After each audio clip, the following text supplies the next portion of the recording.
শয়তান। হ্যাঁ, শয়তান মানে ইবলিস, পুরা শয়তানদের সর্দার যে, যার নাম ইবলিস।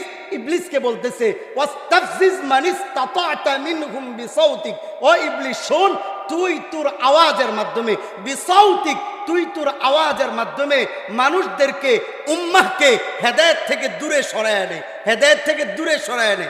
কথাগুলা মনোযোগ সহকারে বুঝবেন এবং শুনবেন। হ্যাঁ, অর্থটা আগে বুঝেন। রব্বুল আলামিন ইবলিসকে বলতেছে তুই তোর আওয়াজ দিয়া মানুষদেরকে হেদায়েত থেকে দূরে সরায় দে। ওয়াস্তাফজিজ মানিস্তাতা'তা মিনহুম বিসাউতিক, যদি তুই তোর আওয়াজ দ্বারা না পারস তাহলে ওয়াজিলিব আলাইহিম বিখাইলিক ওয়া রাজিলিক, তোর পদাতিক বাহিনী। হ্যাঁ, একটা মানুষের যেমন পদাতিক বাহিনী আছে, সৈন্য বাহিনী আছে, আবার দেখা যায় এই ঘোড়া আছে, এগুলার মাধ্যমে, হ্যাঁ, অশ্বারোহী বাহিনী আছে, এগুলার মাধ্যমে দেখা যায় মানুষ যুদ্ধের ময়দানে যায়। তো আল্লাহ তাআলা শয়তানকে বলতেছে তুই তোর আওয়াজের মাধ্যমে অথবা তোর পদাতিক বাহিনীর মাধ্যমে অথবা অশ্বারোহীর মাধ্যমে তুই মানুষদেরকে হেদায়েত থেকে বঞ্চিত করে রাখ। ওয়াস্তাফজিজ মানিস্তাতা'তা মিনহুম বিসাউতিক ওয়াজিলিব আলাইহিম বিখাইলিক ওয়া রাজিলিক, এটা হলো 2 নম্বর। 3 নম্বর হলো ওয়াশারিকহুম ফিল আমওয়াল, তুই মানুষদের সম্পদের মধ্যে শরিক হয়ে যা। ওয়াল আওলাদ, এবং মানুষদের সন্তানদের মধ্যে শরিক হয়ে যা। ওয়াইদুহুম, এবং মানুষদেরকে তুই প্রতিশ্রুতি দে। তবে রব্বুল আলামিন পরের অংশে বলতেছেন এই শুনে রাখো, শয়তান তোমাদেরকে প্রতিশ্রুতি দিবে, শয়তানের প্রতিশ্রুতি কোনো ঠিক থাকবে না। হ্যাঁ, শয়তান তো প্রতিশ্রুতি দেয় মানুষদেরকে একটা, কাজ করে আরেকটা। শয়তান হলো প্রতারক, শয়তান হলো ধোঁকাবাজ। সুতরাং শয়তানের প্রতারণা শুই না, তোমরা ধোঁকার মধ্যে যাও না।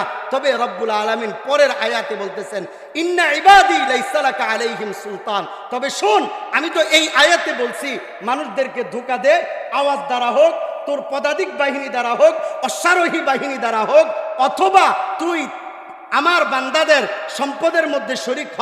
ওয়াশারিকহুম ফিল আমওয়াল, অথবা ওয়াল আওলাদ, সন্তানের মধ্যে শরিক হ। 6 নম্বর, তাদের মধ্যে তুই প্রতিশ্রুতি দে। তবে আল্লাহ পরে বলে দিয়েছেন শয়তানের প্রতিশ্রুতি ঠিক না, এটা একটা ধোঁকা।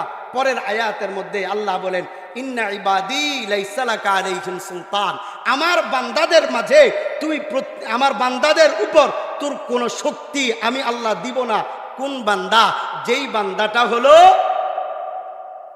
আমার প্রিয় বান্দা, যারা আমার কথায় চলে। ক্বালা ফাবিইজ্জাতিকা লাউগওয়িয়ান্নাহুম আজমাইন ইল্লা ইবাদাকা মিনহুমুল মুখলাসিন, আমার প্রিয় বান্দাদের উপর তোর কোনো ক্ষমতা নাই। এই জন্য দেখবেন শয়তানকে সবাই ধোঁকা দিতে পারে না, আর কারো কারো জন্য শয়তান ধোঁকা দেওয়ার প্রয়োজন হয় না, তারা নিজেরাই শয়তান হয়ে যায়। কথা ঠিক না বেটি? এই জন্য নবী আলাইহিস সালাম বলেন ফাকিহুন ওয়াহিদুন আসাদ্দু আলা শাইতান মিন আলফি আবিদ, একজন আলেমকে ধোঁকা দেওয়া শয়তানের জন্য কতটুক কঠিন। নবী আলাইহিস সালাম বলেন হাজার সাধারণ মানুষকে ধোঁকা দেওয়া যতটুকু না কঠিন, এর চেয়ে বেশি কঠিন হলো একজন আলেমকে ধোঁকা দেওয়া। এই জন্য নবী আলাইহিস সালাম বলতেছেন, আলেমদের পূর্বের বক্তাও এই কথাটাই বলে গেছেন, হায়াতে জিন্দিগিতে চলার পথে আমি আপনি, আমাদের সর্বপ্রথম কাজ হলো আলেমদের সান্নিধ্যে থাকা। একজন আলেমকে নিজের আকাবির মনে করে, নিজের ইসলাহি মুরব্বী মনে করে, এরপরে নিজের সামনে নিজের পথ চলা, নিজের জীবনটা সামনে বাড়ানো। অন্যথায় যেই কোনো মুহূর্তে শয়তানের ধোঁকায় পড়ে আমি হোক আপনি হোক যে কোনো ব্যক্তি ধোঁকার মধ্যে পড়ে ধ্বংস হয়ে যেতে পারে। এই জন্য রব্বুল আলামিন বলতেছেন শয়তান তুই ধোঁকা দে, তবে সবাইকে ধোঁকা দিতে পারবি না, আমার প্রিয় বান্দাদেরকে ধোঁকা দিতে পারবি না।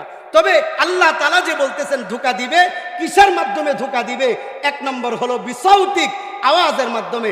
আওয়াজ বলতে কি? সকল তাফসীরে কিতাবের মধ্যে আওয়াজ দ্বারা উদ্দেশ্য হলো আল গিনা, যেটা আমরা হাদিসের ভাষায় পাই আল গিনা ইউনবিতুন নিফাক কামা ইউনবিতুল মাউজ জার। হ্যাঁ, গান বাজনা এটা হলো এমন যেটা মানুষের অন্তরের মধ্যে নিফাকি কালি বৃদ্ধি করে। আল্লাহ তাআলা শয়তানকে বলতেছেন গান বাজনার মাধ্যমে মানুষদেরকে তুমি ধোঁকা দাও। এখন দেখবেন যুবকরা গান বাজনার প্রতি আসক্ত হয়ে গেছে, এলাকার মানুষগুলা গান বাজনার প্রতি আসক্ত হয়ে গেছে। হ্যাঁ, মাহফিলগুলোর মধ্যে মাহফিল মানুষ তো হয় আলহামদুলিল্লাহ, কিন্তু এখানে যে আমাদের বাংলাদেশের বড় বড় দুইজন ব্যক্তি আসতেছেন, বড় মাপের দুইজন বক্তা আসতেছেন, হ্যাঁ, আলেম তো অনেক বড় বড় অনেকে আছেন, বাকি বক্তার লাইনে বড় বড় দুইজন বক্তা আসতেছেন, মশহুর দুইজন বক্তা আসতেছেন। যে পরিমাণ মানুষ, এমন যদি একজন মশহুর কোনো গায়ক গায়িকা আসতো তাহলে প্যান্ডেল এমন আরো 4টা লাগতো। কথা ঠিক না ভাই? ঠিক। কারণ শয়তানের প্রথম হাতিয়ার কি? গান বাজনা। শয়তানের প্রথম হাতিয়ার কি? গান বাজনা। গান বাজনার মাধ্যমে মানুষদেরকে ধোঁকা দেয়, যুবকদেরকে ধোঁকা দেয়। এই জন্য দেখা যায় রাস্তা দিয়ে হাঁটার সময় অথবা গাড়ি ঘোড়া দিয়ে চলার সময় রিক্সাওয়ালা অথবা ভ্যান গাড়ি চালায়, তার কানের মধ্যে হেডফোন ইয়ারফোন লাগায় রাখে। যুবকের কানের মধ্যে হেডফোন ইয়ারফোন লাগায় রাখে। আপনি যদি ইয়ারফোনটা লাগায়া ইয়ারফোনটা খোলে অথবা হেডফোনটা খোলে যদি আপনি শুনেন সে কি শুনতেছে, সে কোনো কোরআনের তেলাওয়াত শুনে না, অথবা ইসলামী গায়কের কোনো গজল বা হাবনা শোনে না, সে গান বাজনা শুনতেছে। যত বেশি যুবক যুবতী গান বাজনা শুনবে ততদিন পর্যন্ত যুবকের অন্তরে ঈমান আসবে না, ঈমানের নূর আসবে না। আর ঈমানের নূর যতদিন পর্যন্ত আমার অন্তরে না আসবে, আমার আপনার অন্তরে না আসবে, ততদিন পর্যন্ত আমল ভালো লাগা এই জিনিসটা আমি আপনি বুঝবো না। গান বাজনা থেকে আমার বাঁচতে হবে, আপনার বাঁচতে হবে, প্রত্যেকটা যুবককে বাঁচতে হবে, প্রত্যেকটা পরিবারকে বাঁচতে হবে। শুধু গান বাজনা নয়, আম্মা জান আয়েশা রাদিয়াল্লাহু তাআলা আনহা হুজরাখানায় বসে আছেন। ওই মুহূর্তে একটা মহিলা তার বাচ্চা নিয়ে আসছে। বাচ্চার পায়ের মধ্যে নূপুর পরা। আমাদের মা বোনরা দেখা যায় ছোট ছোট বাচ্চারা নূপুর পরে কি পরে না? নূপুর পরে না, ঝুনঝুনি আওয়াজ হয়। আম্মা জান আয়েশা রাদিয়াল্লাহু তাআলা আনহা তার পায়ের মধ্যে নূপুর দেখে আম্মা জান আয়েশা বললেন, তুমি যতক্ষণ পর্যন্ত নূপুরটা না খুলবা ততক্ষণ পর্যন্ত তুমি আমার ঘরে প্রবেশ করতে পারবা না। কারণ নবী আলাইহিস সালাম বলেছেন, যেই ঘরের মধ্যে নূপুর থাকবে, ঘন্টি থাকবে, গান বাজনা থাকবে, গান বাজনার যন্ত্র থাকবে, সেই ঘরের মধ্যে রহমতের ফেরেশতা প্রবেশ করে না। নাউযুবিল্লাহ। রহমতের ফেরেশতা প্রবেশ করে না। আর যেই জায়গায় রহমত আসবে না সেই জায়গায় কি শান্তি আসবে? জোরে বলেন, শান্তি আসবে? কোরআন খুলে দেখেন 16 নং পারা, রব্বুল আলামিন বলেন, ওয়ামান আরাদা আন যিকরি ফাইন্না লাহু মাঈশাতান দনকা ওয়া নাহশুরুহু ইয়াউমাল কিয়ামাতি আমা।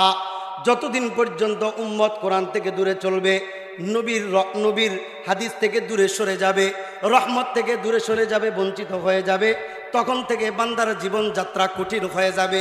দেখেন না কত জুলুম আমাদের উপর আসে, সবাই জুলুম মেনে নেয়। গত